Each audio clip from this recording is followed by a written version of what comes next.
ओम ज्ञानतिमिरान्धस्य ज्ञानञ्जनशलाकया चक्षुरुन्मिलितं येन तस्मै श्रीगुरुवे नमः। श्रीचैतन्यमनोभीष्टं स्थापितं येन भूतले स्वयं रूपकदा मह्यं ददातु स्वपदान्तिकं वन्देऽहं श्रीगुरुः श्रीयुतपदकमलं श्रीगुरून् वैष्णवाचं श्रीरूपं साग्रजातं सगणरघुनाथान्वितं तं सजीवं साद्वैतं सावधूतं परिजनसहितं कृष्णचैतन्यदेवं श्री राधा कृष्ण पादान सागण ललिता श्री शाखानविताश्च नारायणं नमस्कृत्यं नरं चैव नरोत्तमं देवीं सरस्वतीं व्यासं ततो जयमुदीरयेत्। सुनतां स्वकथा कृष्ण पुण्ये श्रवणकीर्तनं हृदयन्तस्तु भद्राणि विद्नोत्सि सोहिसतां नष्टप्रायेषु भद्रेषु नित्यं भागवत सेवया भगवती उत्तम श्लोके भक्तिर्भवति नैष्ठिकी तदा रजस्तमो भाव काम लोभाद्वैस्य चेत् एते निरावृतं स्थित सत्वे प्रसिद्धति एवं प्रसन्न मनसो भगवद्भक्ति योगता भगवत तत्व विज्ञान मुक्त संग से जायते विद्यन्ते हृदय ग्रंथि छिद्यन्ते सर्वसंशयं क्षीयन्ते चास्य कर्माणि दृष्ट्वा एवात्मनीश्वरे मुखं करोति वाचालं पंगुं लंघयते गिरिं यत्कृपातमहं वन्दे परमानन्दमाधवं। प्रह्लाद नारद पराशर पुंडरीकं व्यासम् अम्बरीश सुखसोन विष्णुदालभ्यां रुक्मांग अर्जुन वसिष्ठं विभीषणादीनं पुण्यानि नामानि परं भागवत स्मरामि। हे कृष्ण करुणा सिंधु दीनबंधु जगतपते गोपेश गोपिका कांत राधा कांत नमस्तुते तप्त कांचन गौरांगे श्री राधे वृंदावनेश्वरी वृषभानुसुते देवी प्रणमामि हरिप्रिये।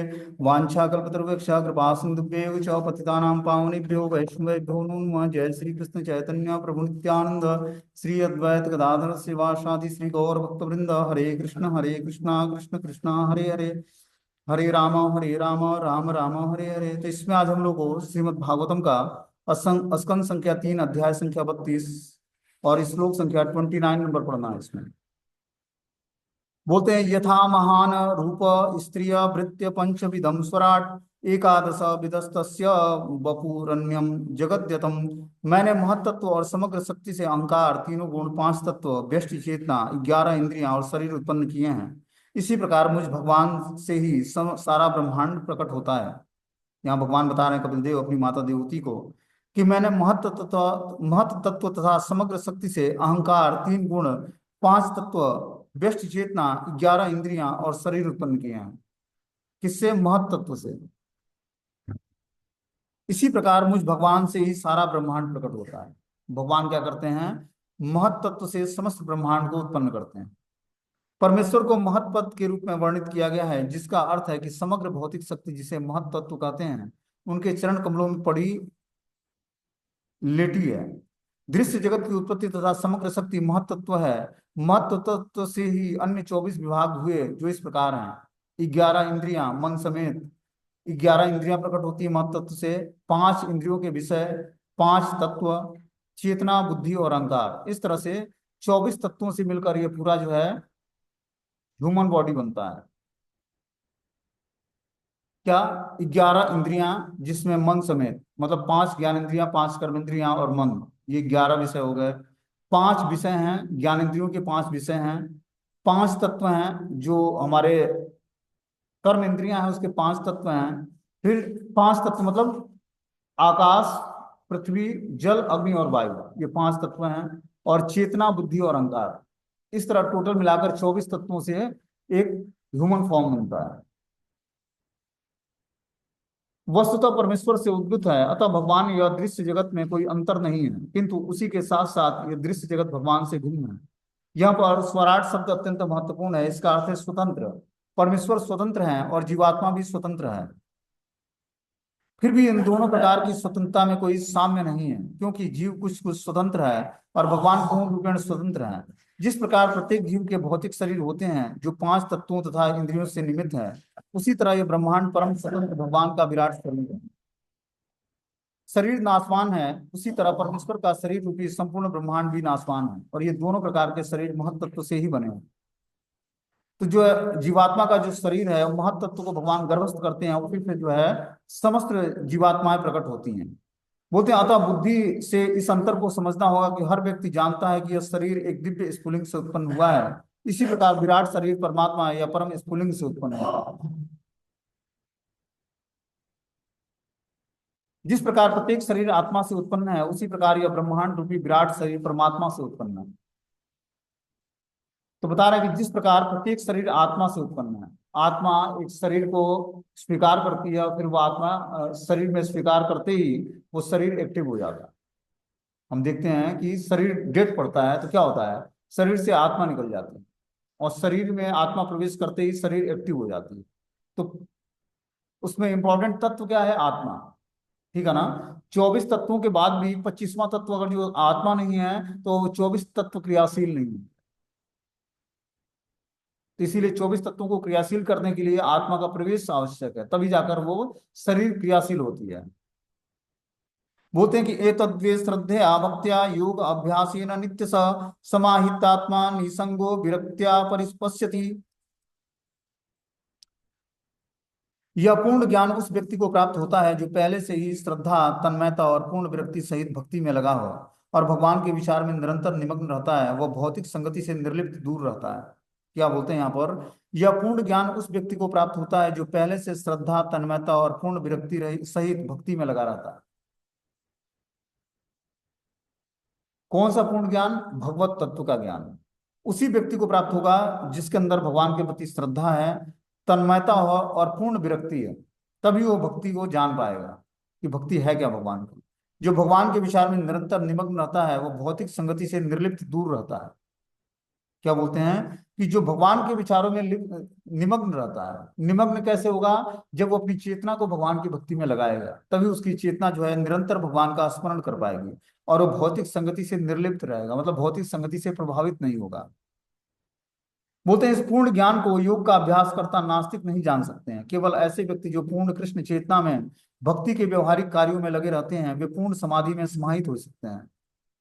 कि भगवान को जानने के लिए हमें क्या करना पड़ेगा, पहले तो भक्ति करनी पड़ेगी और कृष्ण चेतना जागृत करनी पड़ेगी। जब तक हमारी चेतना जागृत नहीं होती, चेतना कैसे जागृत होगी, जब हम भगवान की भक्ति करेंगे। बिना भक्ति के किए हुए भगवान जो कृष्ण चेतना है जागृत नहीं होगी, कृष्ण को समझने की योग्यता नहीं आएगी। बोलते हैं कि केवल ऐसे व्यक्ति जो पूर्ण कृष्ण चेतना में भक्ति से के व्यवहारिक कार्यों में लगे रहते हैं पूर्ण समाधि में समाहित हो सकते हैं। वे ही समग्र दृश्य जगत और इसके कारण संबंधी वास्तविक तत्व को देख और समझ सकते हैं। यहाँ यह स्पष्ट कहा गया कि जिसने पूर्ण श्रद्धा समेत भक्ति विकसित नहीं की है उसके लिए यह समझ पाना असंभव है। क्या बोलते हैं कि जिसने पूर्ण श्रद्धा समेत भक्ति विकसित नहीं की है, जब तक हमारी पूर्ण श्रद्धा नहीं होगी भक्ति पर तब तक हमारे अंदर जो है भक्ति विकसित नहीं होगी। जितनी मात्रा में हमारी श्रद्धा भगवान पर और भगवान की भक्ति पर होगी उतनी मात्रा में हमारे अंदर भक्ति का कल्टीवेशन होगा, दिव्य गुणों का कल्टीवेशन होगा, और उतने ही हम भगवान को अपने करीब पाएंगे।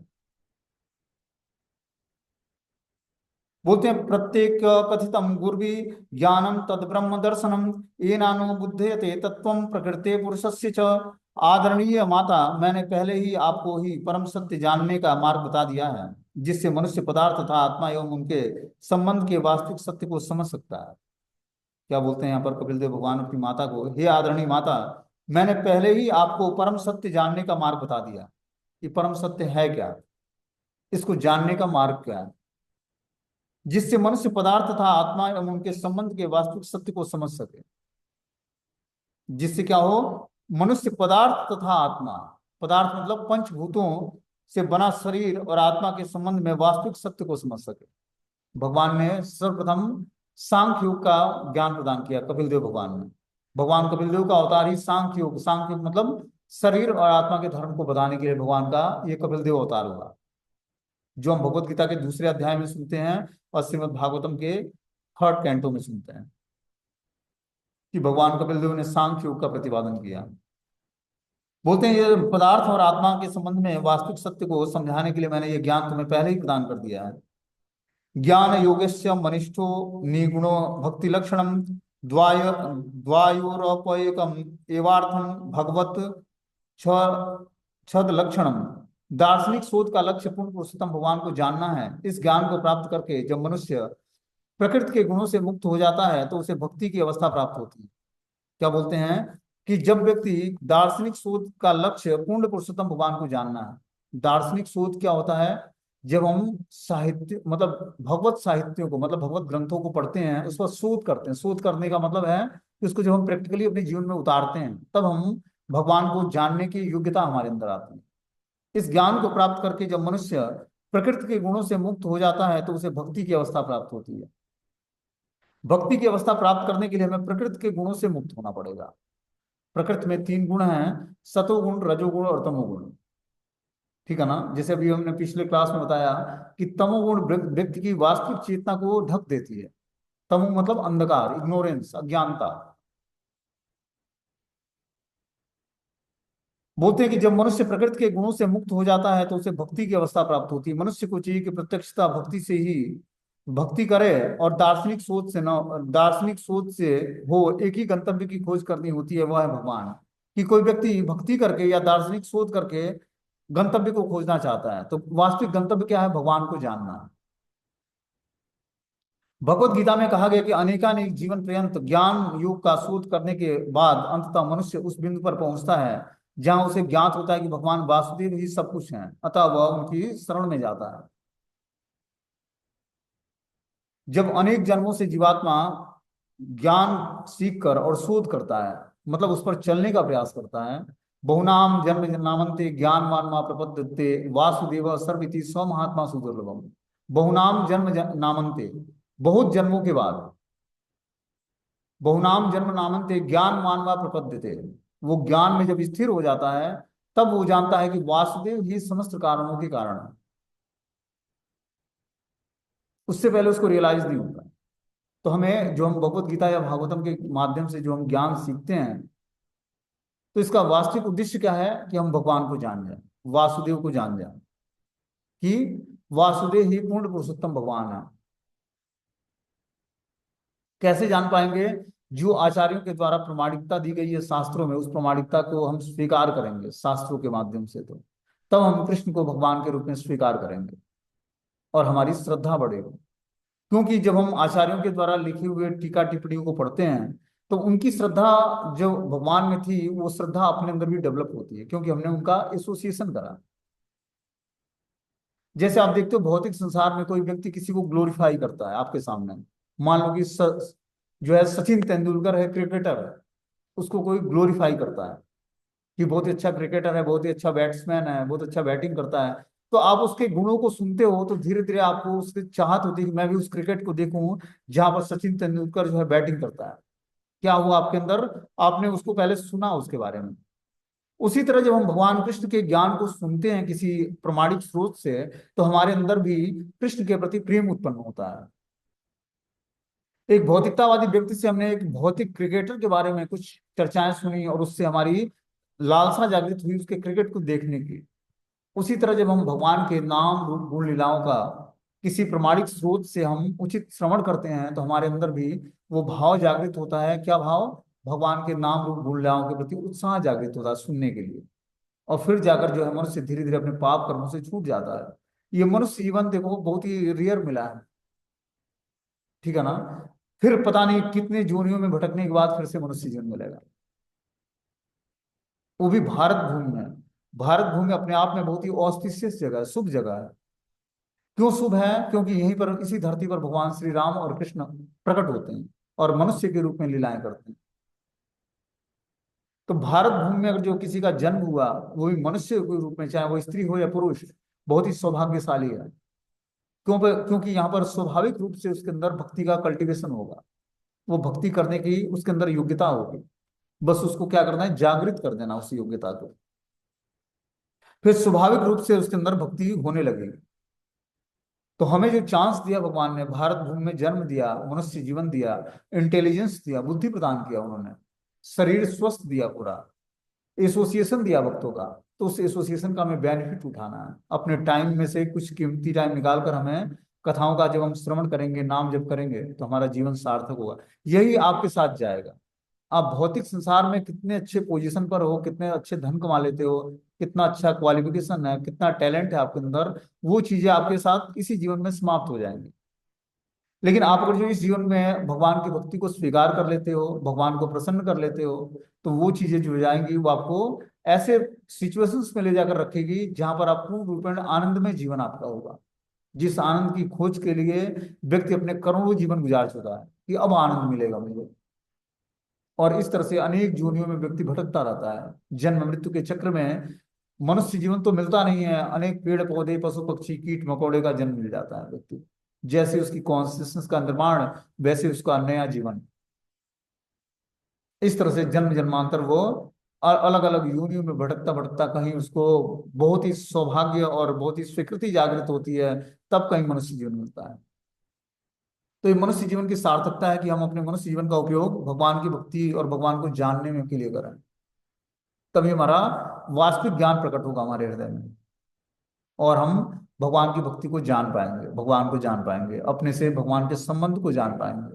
क्योंकि ये संबंध हमारा भगवान से पहले था, लेकिन बीच में माया के टच में आने के कारण भगवान से हम अपने संबंध से विमुख हो गए। उसी संबंध को फिर से जागृत करना है। वो जागृत तभी होगा जब हम ध्यान पूर्वक महामंत्र का जाप करेंगे। महामंत्र क्या करता है? भगवान से हमारा संबंध जागृत करता है, हमारे स्वरूप को प्रकट करता है कि हम कृष्ण के नित्य ही दास हैं। जब तक हम माया के दास बने रहेंगे तब तक उदास रहेंगे भौतिक संसार में, लेकिन जब कृष्ण के दास बनेंगे तो बिंदास हो जाएंगे। क्योंकि आनंद के स्रोत ही परमानंद भगवान श्री कृष्ण है। और जब हमें परम आनंद चाहिए तो परमानंद भगवान कृष्ण की शरण ग्रहण करनी पड़ेगी। शरण कैसे ग्रहण करते हैं? भक्तों के माध्यम से। जब हम कथाओं का श्रवण करते हैं तब धीरे धीरे भगवान के प्रति शरणागति बढ़ती है, हमारी प्रेम बढ़ता है, श्रद्धा बढ़ता है, विश्वास बढ़ता है हम पर। तो हमें टाइम निकालकर रोजमर्रा के जीवन में हमें क्लास अटेंड करना चाहिए। उससे हमारे अंदर भगवान के प्रति विश्वास बढ़ता जाएगा और हमारी डिपेंडेंसी बढ़ती जाएगी भगवान पर। जितनी मात्रा में हम भगवान के प्रति डिपेंड होते जाएंगे, उतना ही हम इस भौतिक संसार में अपने को कंफर्टेबल और फ्री महसूस करेंगे। क्यों? क्योंकि आप अज्ञानता से दूर होते जाओगे और ज्ञान के प्रकाश में प्रकाशित होते जाओगे, आपकी चेतना उत्कृष्ट होती जाएगी। इसीलिए इतने सारे शास्त्र लिखे हैं व्यास देव ने कि आप पढ़िए और भगवान को जानिए, और जिस तरह भगवान ने ज्ञान प्रदान किया उस तरह अपने जीवन को ढालिए, तब जाकर आपका जीवन सार्थक बनेगा। बता रहे हैं यहाँ पर कि भगवत गीता में कहा गया कि अनेकानेक जीवन पर्यंत ज्ञान योग का शोधन करने के बाद अंततः मनुष्य उस बिंदु पर पहुंचता है जहां उसे ज्ञात होता है कि भगवान वासुदेव ही सब कुछ है। हमने श्लोक बताया भगवत गीता का, बहुनाम जन्म नामंते ज्ञान मानवा प्रपद्यते वासुदेव सर्वइति सौ महात्मा सुदुर्लभ। कि ऐसा महात्मा बहुत ही दुर्लभ है जो समस्त कारणों का कारण भगवान वासुदेव को जानता है, वो उनकी शरण में जाता है। ऐसा ज्ञान योग की शोध करने वाले बिरले महापुरुष होते हैं। यदि ज्ञान योग की खोज करके कोई भगवान को प्राप्त नहीं होता है तो समझिए कि सारा श्रम व्यर्थ हुआ। उसे तब तक ज्ञान की खोज करनी पड़ती है जब तक वो भगवान की भक्ति में नहीं समझ लेता है। भगवान के प्रत्यक्ष संपर्क में आने का अवसर भगवत गीता में दिया गया है, जहां उसका उल्लेख है कि जो लोग चिंतन या योगाभ्यास जैसी अन्य विधियों का सहारा लेते हैं उन्हें कष्ट मिलता है। योगी या कुशल ज्ञानी अनेकानेक कठिनाइयों के बाद भगवान तक पहुंच सकता है, किंतु उसका मार्ग अत्यधिक कष्टप्रद होता है, जबकि भक्ति का मार्ग सबों के लिए सुगम है। मनुष्य को ज्ञान योग का फल केवल भक्ति करके ही प्राप्त हो सकता है, और जब तक मनुष्य अपने चिंतन द्वारा भगवान तक नहीं पहुंच जाता तब तक उसकी सारी खोज केवल खिलवाड़ होती है। तो रिसर्च मतलब खोज करने का वास्तविक उद्देश्य है भगवान को जानना। हर व्यक्ति इस भौतिक संसार में कुछ ना कुछ खोज रहा है, ठीक है ना? उसको क्या खोज रहा है? वो आनंद खोज रहा है। और आनंद किस में खोज रहा है? जड़ वस्तु में आनंद खोज रहा है, जबकि वो आनंद उसके हृदय में बैठे परमात्मा को देने वाले हैं। लेकिन वो वस्तुओं में आनंद खोज रहा है, इस कारण से वो वास्तविक आनंद से विमुख है। जब हृदय में बैठे परमात्मा की शरण ग्रहण करता है जीवात्मा, तब उसको वास्तविक आनंद प्राप्त होता है, क्योंकि वही परमानंद ही, परमात्मा ही परम आनंद देने वाले हैं, और वो और कोई नहीं है। स्वयं हर मनुष्य के हृदय में ही बैठे परमात्मा है जो उसको आनंद प्रदान करने वाले हैं। लेकिन जीवात्मा बाहरी जड़ वस्तु में आनंद खोजता है कि मुझे थोड़ा सा मैं धन इकट्ठा कर लूं, जॉब में हमारी सैलरी बढ़ जाए तो मुझे आनंद आ जाएगा, छोटी गाड़ी है बड़ी गाड़ी है तो आनंद मिल जाएगा। बैचलर है उसको लगता है विवाह कर लूंगा, मैरिज कर लूंगा तो मुझे आनंद आ जाएगा।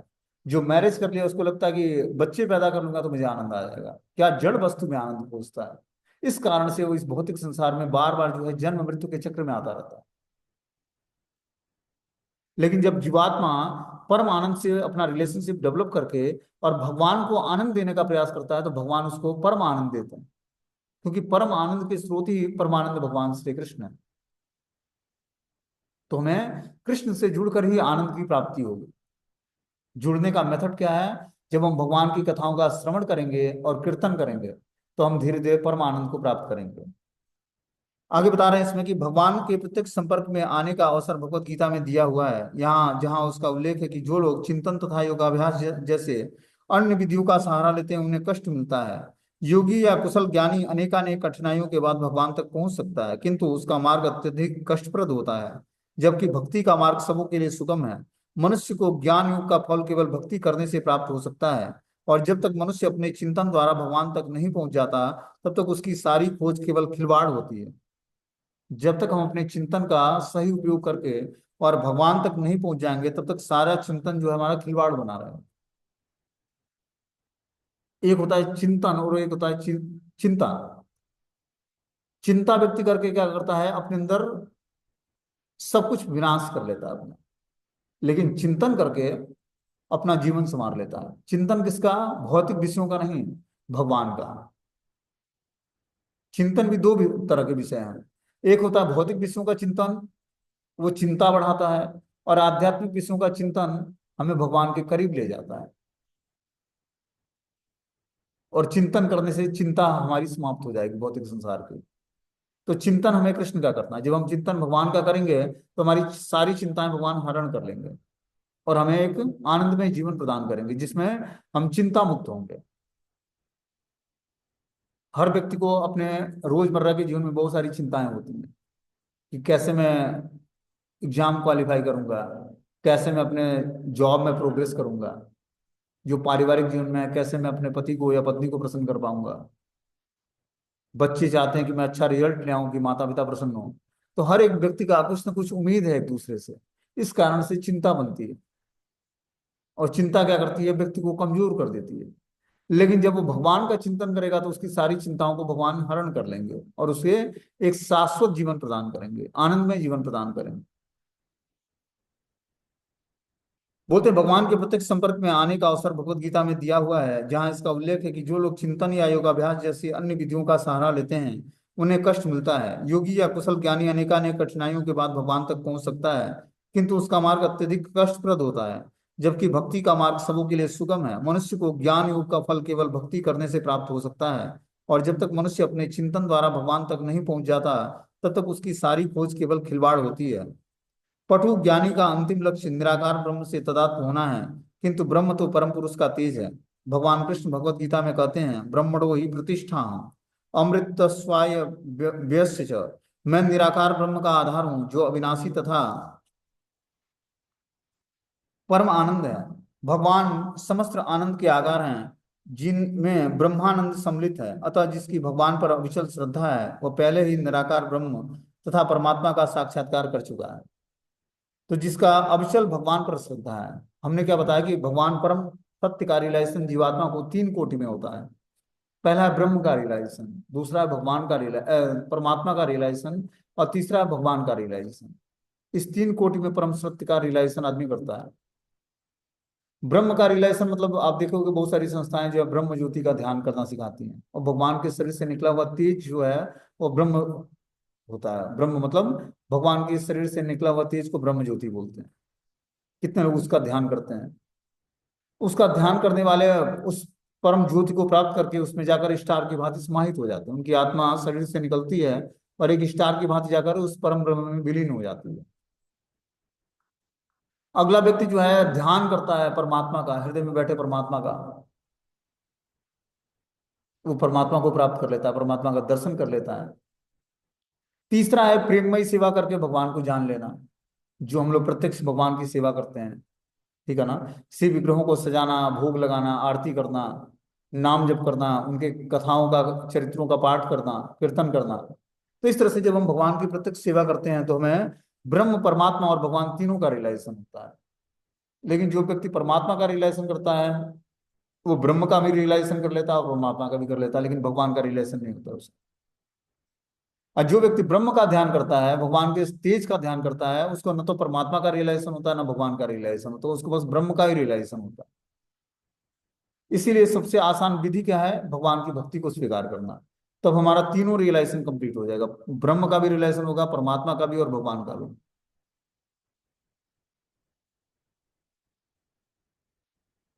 आगे इसमें बता रहा है कि क्रियताम कर्तु भीद्वाने तपसम स्वाध्याय मर्सने आत्म इंद्रिय जयेनापि संन्यासेन च कर्मणाम योगेन विधिना विधिना अंगेन भक्ति योगेन चैवहि धर्मेणो भय चिन्हेन या प्रवृत्ति निवृत्तिमानम आत्म तत्वावबोधेन वैराग्येण दृढ़ेन च ईयते भगवाने भी सगुणो निर्गुणम स्वदि सकाम कर्म तथा यज्ञ संपन्न करके दान देकर तपस्या करके विधि विविध शास्त्रों के अध्ययन से ज्ञान योग से मन के निग्रह से इंद्रियों के दमन से संन्यास ग्रहण करके अपने आश्रमों के कर्तव्यों का निर्वाह करके योग की विभिन्न विधियों को संपन्न करके भक्ति करके तथा आसक्ति और विरक्ति से के लक्षणों से युक्त होकर भक्ति योग को प्रकट करके आत्म साक्षात्कार के विज्ञान को जान करके प्रबल वैराग्य भाव जागृत करके आत्म साक्षात्कार की विभिन्न विधियों को समझने में अत्यंत पटु व्यक्ति उस रूप में भगवान का साक्षात्कार करता है जैसा कि वे भौतिक जगत में तथा अध्यात्म में निरूपित किए जाते हैं।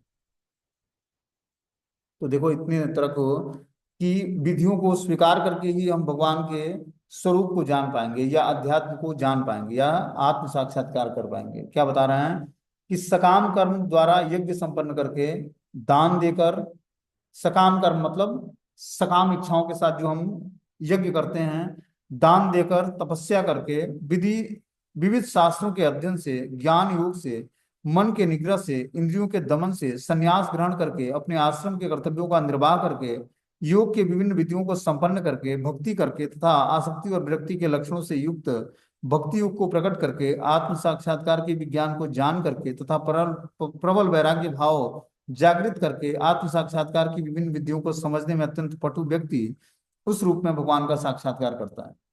जब इतने सारे विधियों का पालन करता है तब वो धीरे धीरे भगवान को भगवान का रियलाइजेशन करने की योग्यता उसके अंदर आती है। विविध शास्त्रों का अध्ययन करता है, ज्ञान योग के नियमों का पालन करता है, मन को निग्रहित करता है, इंद्रियों का दमन करता है। इंद्रियों का दमन मतलब उसको विषयों से हटाकर भगवान की सेवा में लगाना। संन्यास ग्रहण करना, संन्यास मतलब भौतिक विषयों से विरक्ति प्राप्त कर लेना। आश्रम के कर्तव्यों का, जिस भी वर्ण और आश्रम में है उस वर्ण और आश्रम के नियमों का पालन करना, योग की विभिन्न विधियों को संपन्न करना और भक्ति करके तथा आसक्ति और विरक्ति के लक्षणों से युक्त भक्ति योग को प्रकट करके आत्म साक्षात्कार के विज्ञान को जान करके परम वैराग्य भाव जागृत करके आत्म साक्षात्कार की विभिन्न विधियों को समझने में अत्यंत पटु व्यक्ति उस रूप में भगवान का साक्षात्कार करता है। होता है कि जैसा कि पिछले श्लोक में बताया गया कि शास्त्रों के नियमों का पालन करना होता है। विभिन्न वर्णाश्रमों में व्यक्ति के लिए भिन्न भिन्न कार्य बताए गए हैं। यहाँ बताया गया कि सकाम कर्म तथा यज्ञ करना, दान देना, ये गृहस्थ आश्रम के कर्तव्य हैं। कि जो व्यक्ति पारिवारिक जीवन में जाना चाहता है उसको सकाम कर्म तथा यज्ञ करने पड़ते हैं और दान देना पड़ता है। ये गृहस्थों के लिए कर्तव्य बताए गए हैं कि कुछ वो सकाम कर्म करे, यज्ञ करे भगवान के लिए और दान दे। आश्रम चार हैं: ब्रह्मचर्य, गृहस्थ, वानप्रस्थ और संन्यास। गृहस्थों के लिए यज्ञ करना, दान देना और नियत कर्तव्यों के अनुसार कर्म करने की संस्तुति की गई है। इसी प्रकार तपस्या, वेदाध्ययन और ज्ञान की खोज ये वानप्रस्थियों के लिए है। वानप्रस्थी को क्या करना चाहिए? तपस्या करना चाहिए, शास्त्रों का अध्ययन करना चाहिए और ज्ञान की खोज करना चाहिए। ब्रह्मचारी या छात्र के लिए प्रमाणिक गुरु से वेदों का अध्ययन करना करणीय कर्तव्य है। जो सन्यासी है उसके लिए आत्मेंद्रिय जय अर्थात मन का निरोध और इंद्रियों को वश में करना होता है। ये विभिन्न कार्य भिन्न भिन्न व्यक्तियों के लिए है जिससे वे आत्म साक्षात्कार के पद तक ऊपर उठें, जहां से वे कृष्ण चेतना अर्थात भक्ति को प्राप्त करें। तो इस तरह से जो अपनी व्यक्ति को अपनी चेतना को उत्कृष्ट बनाना है तो वर्ण और आश्रम के हिसाब से उसके कुछ जो प्रेस्क्राइब ड्यूटी बताई गई शास्त्रों में, नियत कर्तव्य बताया गया है, उस नियत कर्तव्यों को करेगा तभी वो जान पाएगा। भक्ति योगेन चैव ही का अर्थ है कि श्लोक संख्या 34 के अनुसार जो भी करनी है, चाहे वो योग हो, यज्ञ हो, कर्म हो, वेदाध्ययन या संन्यास ग्रहण करना, उसे भक्ति योग से संपन्न करना चाहिए।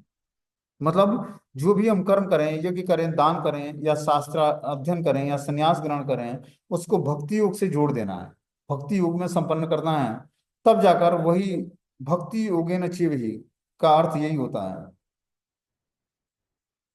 मनुष्य को ये सारे कार्य भक्ति के साथ करने हो चाहिए, अन्यथा इन कार्यों का कोई फल प्राप्त नहीं होगा। कोई भी नियत कार्य भगवान के लिए होने चाहिए।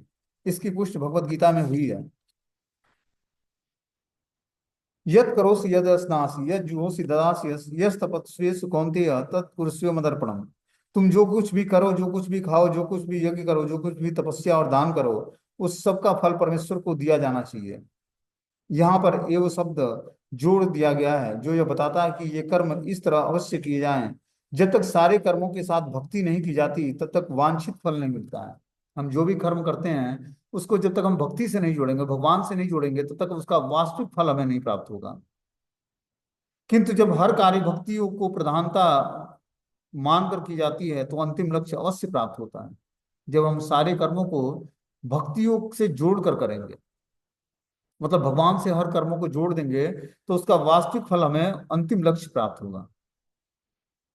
मनुष्य को भगवान कृष्ण तक पहुंचना होता है, जैसे कि भगवत गीता में कहा गया है कि अनेकों अनेक जन्मों के पश्चात मनुष्य परम पुरुष कृष्ण के पास पहुंचता है और ये जानकर उसकी शरण ग्रहण करता है कि वे ही सब कुछ हैं।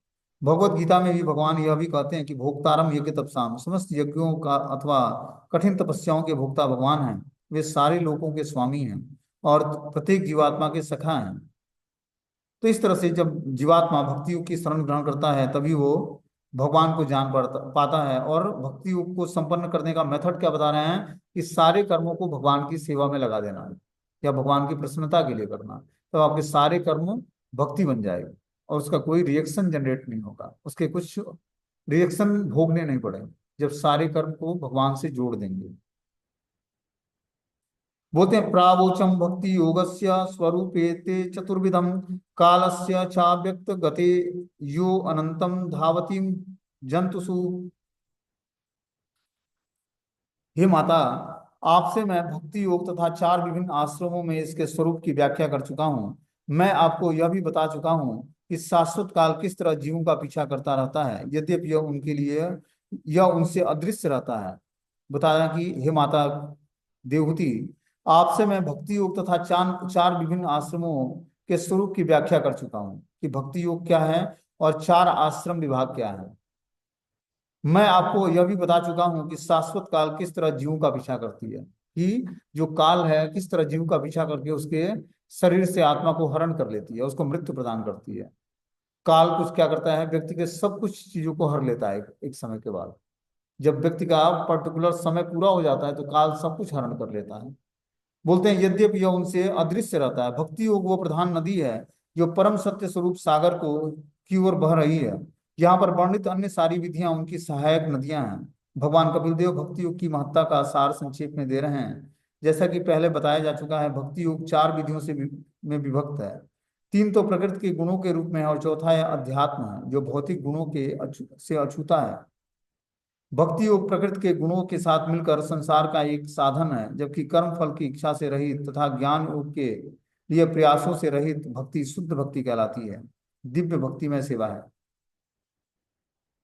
यहाँ बता रहे हैं कि जो है, जो ज्ञान प्रकृति के तीन गुणों से कलुषित है वो ज्ञान शुद्ध भक्ति नहीं है। लेकिन जो ज्ञान तीनों गुणों से रहित है और साक्षात भगवान की प्रसन्नता के लिए है, वो ज्ञान दिव्य ज्ञान कहलाता है। और उसी ज्ञान से व्यक्ति के हृदय में दिव्य भक्ति में सेवा उत्पन्न होती है। ठीक है ना। आगे इसमें बता रहे कि जीवस्य संस्कृति वहिरम विद्या कर्म निर्मिताम स्वासंगम प्रविश्यांता न वेदम गतिमात्मनः। अज्ञान में किए गए कर्म तथा अपनी वास्तविक पहचान की विस्मृति के अनुसार जीवात्मा के लिए अनेक प्रकार के भौतिक अस्तित्व होते हैं। हे माता, यदि कोई इस विस्मृति में प्रविष्ट होता है तो वह यह नहीं समझ पाता कि उसकी गतियों का अंत कहाँ होगा। क्या बोलते हैं यहाँ पर कि अज्ञान में किए गए कर्म अथवा अपनी वास्तविक पहचान की विस्मृति के अनुसार जीवात्मा के अनेक प्रकार के भौतिक अस्तित्व होते हैं। कि अज्ञानता में किए गए कर्म, व्यक्ति जो कार्य अज्ञानता में करता है, इग्नोरेंस में करता है, अपनी वास्तविक पहचान की विस्मृति के अनुसार जीवात्मा के लिए अनेक प्रकार के भौतिक अस्तित्व होते हैं। जब वो अपने वास्तविक स्वरूप को भूल जाता है तब वो भौतिक अस्तित्व में आ जाता है। और इस तरह से हे माता, यदि कोई इस विस्मृति में प्रविष्ट होता है तो वह यह नहीं समझ पाता कि उसकी गतियों का अंत कहाँ होगा। एक बार जब कोई इस भव सागर में प्रविष्ट कर जाता है तो उसमें से निकल पाना उसके लिए अत्यंत कठिन होता है। अतः भगवान स्वयं आते हैं या अपना प्रमाणिक प्रतिनिधि भेजते हैं और भगवत गीता और श्रीमद् भागवतम जैसे शास्त्र पीछे छोड़ते जाते हैं, जिससे अज्ञान के अंधकार में भटकते जीव इस उपदेशों, साधु पुरुषों और गुरुओं का लाभ उठा सकें और इस तरह से मुक्त हो सकें। जब तक जीव को साधु पुरुषों, गुरु या कृष्ण की कृपा प्राप्त नहीं होती है, तब तक इस संसार के अंधकार से निकल पाना संभव नहीं हो पाता है। अकेले अपने प्रयास से यह सर्वथा असंभव है। जब तक गुरु और कृष्ण की कृपा नहीं होगी, साधु पुरुषों की कृपा नहीं होगी, तब तक इस भौतिक संसार के अंधकार में जीवन से निकल पाना संभव नहीं होगा। अकेले अनेक प्रयास करते रहने पर भी यह सर्वथा असंभव है कि व्यक्ति इस भौतिक संसार रूपी अज्ञान से उबर सके। तो भौतिक अज्ञान रूपी संसार से उबरने के लिए हमें गुरु और कृष्ण की कृपा पर आश्रित होना पड़ेगा, तभी इस भौतिक संसार रूपी अज्ञानता से हम ऊपर उठ पाएंगे। ठीक है ना। अब आगे 39वां श्लोक है, इसको हम लोग कल पढ़ेंगे। हरे कृष्ण। कोई क्वेश्चन है तो आप लोग पूछ सकते हो क्लास में।